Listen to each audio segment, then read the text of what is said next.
50 سال پیش افغانستان چهره دیگری داشت. در دهه 1350 خورشیدی کابل به نام پاریسی آسیا یاد می شد. خیابانها پر از کتاب فروشی ها، سینماها و کافه هایی که جوانها در آنها از علم و آینده می گفتند. حکومت سلطنتی ظاهرشاه سالها ثبات نسبی آورده بود. دانشگاه کابل از بهترین های منطقه به شمار می رفت و دانشجوها از سراسر جهان برای تحصیل می آمدند. زنان در ادارات، دانشگاه ها، حتی پارلمان حضوری پررنگ داشتند.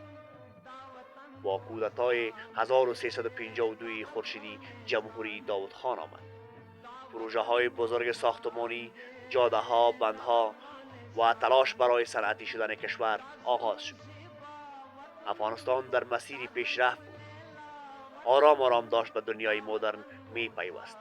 اما پس از آن کودتاها، جنگها و مداخلات خارجی مسیر تاریخ را تغییر دادند و افغانستان فرصتهای طلایی زیادی را از دست داد.